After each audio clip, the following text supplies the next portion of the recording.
World War II never truly recedes into history. Quite often a story emerges that reminds us how deeply the war's legacy still shapes the present. One such story in 2018 went largely unnoticed: the death of Gudrun Margarete Elfriede Emma Anna Himmler Burwitz, who lived in near Munich. She was the devoted daughter of Heinrich Himmler, head of the SS and one of Adolf Hitler's most powerful and feared associates.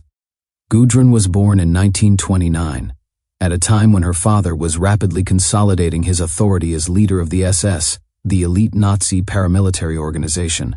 Under Himmler's command, the SS evolved into a central instrument of terror within the Third Reich. He also oversaw the Gestapo, Germany's secret police, and played a crucial role in creating and administering the network of prisons and concentration camps where more than 6 million people, primarily Jews but also Roma, homosexuals, political opponents and others, were systematically murdered.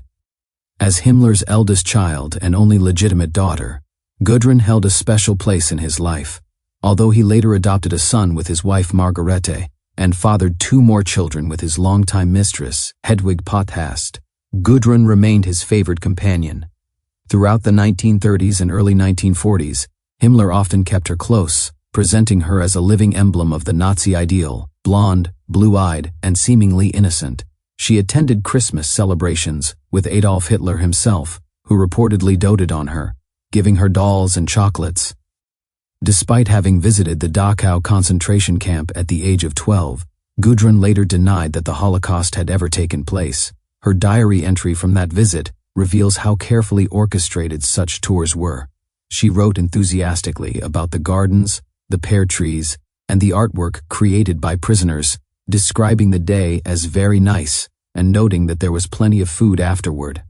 What she saw, or was allowed to see, became the lens through which she interpreted reality for the rest of her life. As the Third Reich collapsed in May 1945, Gudrun, then 15, fled with her mother to northern Italy. They were captured by American forces and spent 4 years in Allied custody. Her father did not share that fate. Heinrich Himmler was captured on May 20, 1945, initially by Russian forces and then transferred to British control. 3 days later, he took his own life by biting down on a hidden cyanide capsule.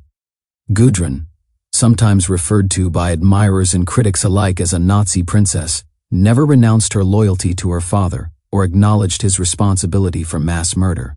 In 1961, under a false name, she secured a position as a secretary with West Germany's intelligence service. Her employment ended 2 years later when authorities discovered her true identity.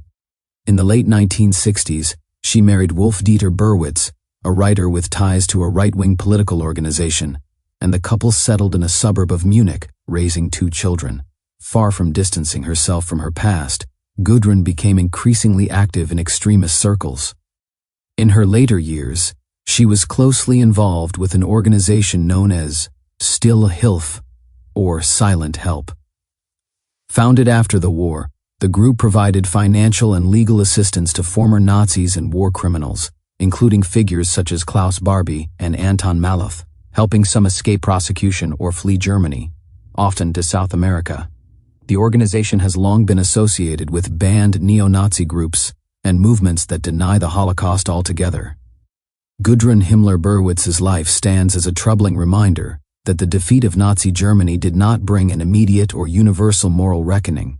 For some, loyalty, denial, and ideological commitment endured long after the regime itself had fallen, ensuring that the shadow of World War II continues to stretch into the present.